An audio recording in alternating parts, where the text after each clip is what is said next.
What do you think about Manny Pacquiao's being? Because you said for you it's always finding the top three.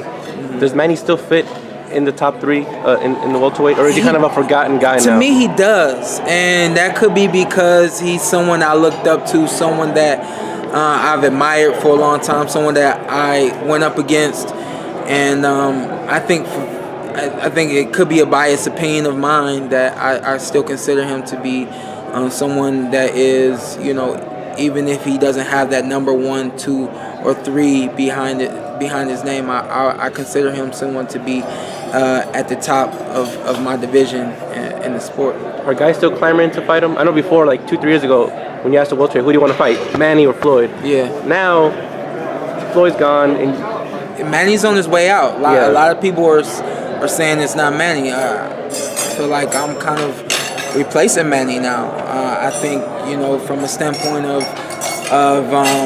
where I am in my career, being, in my prime, being, someone that can contend and beat anyone in the top 2 or 3, 4 or 5.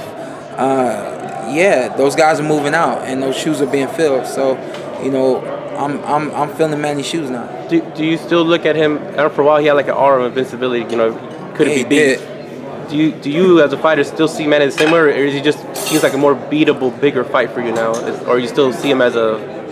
I always felt I could beat Manny. And obviously after being in the ring with him, I knew what I could do against him.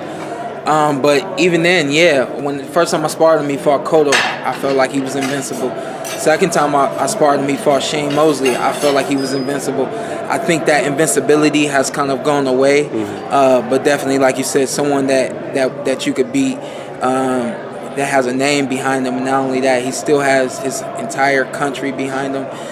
Still a lot of fans around the world behind him, and he still has that status with money behind him. You fought him when he was like in his prime, when he was that Manny. I sparred him when he was the man. Like, nobody wanted to fight Manny back then. And when you sparred him, did you try to really put your all into it and try to get him?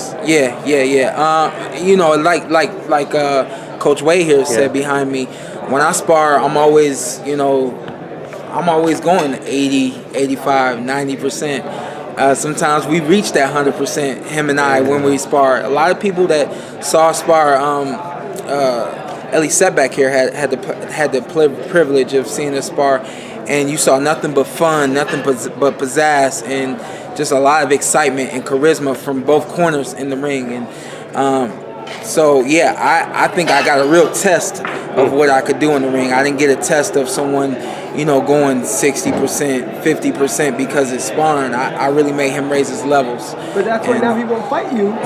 No, I'm serious, because he sparred you a few times and he knows he's not going to win. Yeah. I mean, that could be true.